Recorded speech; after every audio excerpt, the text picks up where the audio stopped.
Thank you, Mr. President. Excellencies, distinguished delegates, ladies and gentlemen. I am pleased to address this high-level meeting on financing for development.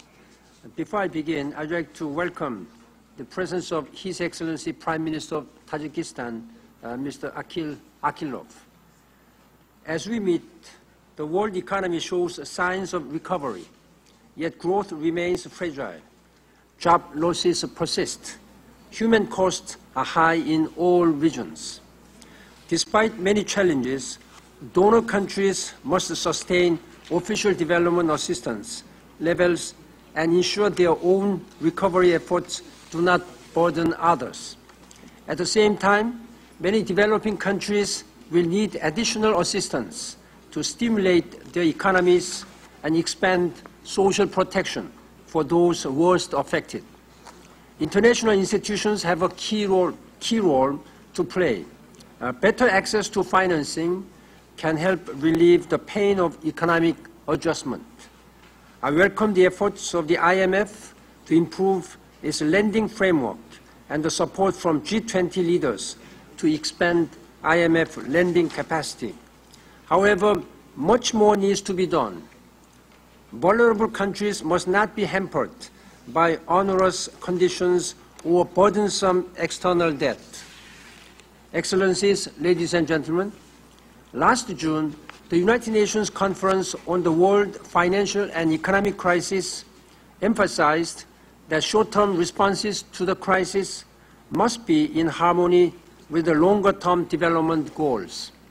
This is a major thrust of the 9 joint crisis initiatives established by the United Nations Chief Executive Board for Coordination, known as CEB. These measures include immediate steps to address the impact of the economic downturn, as well as longer-term measures to generate decent work and lead to more equitable and sustainable development. In June, we will introduce a prototype of the Global Impact and Vulnerability Alert System, and we are working to strengthen coordination between our UN country teams and the Bretton Woods institutions. Member States' support for these efforts is crucial. We continue to face immense development challenges. The Millennium Development Goals are at the top of our agenda. The Mdg Summit this September will decide on a plan of action to meet the 2015 deadlines.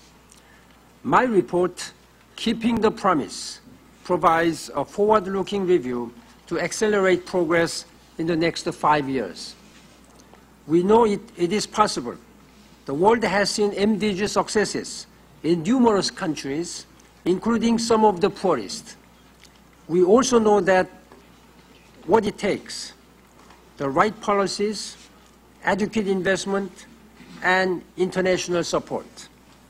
The fundamental rethinking triggered by the economic and financial crisis provides the international community with a rare opportunity for reform that can ensure more stable growth, job creation, and sustainable development.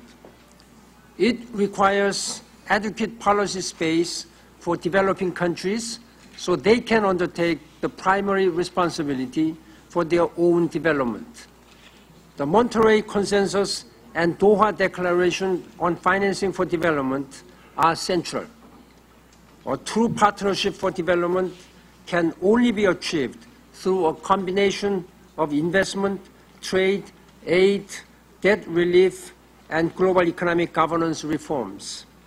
The international community must deliver on the development objectives of the Doha round of trade negotiations. We need to reform the international financial system and architecture. We need better mechanisms to cooperate economic policy with representative, accountable, and equitable governance.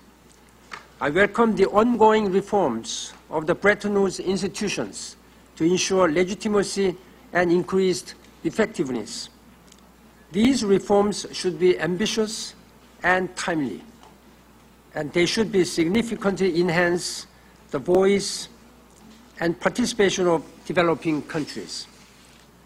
Investment spending must support sustainable development. Many developing countries will need considerable external assistance in this regard as part of the global Green New Deal. We must also continue to press for a binding international agreement on climate change. The Copenhagen Accord called for new and additional predictable resources over the next decade.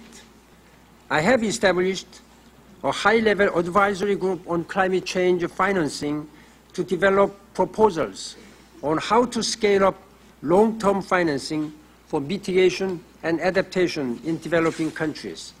It will deliver its recommendation before the next conference of the parties to the UNFCCC in Mexico in December.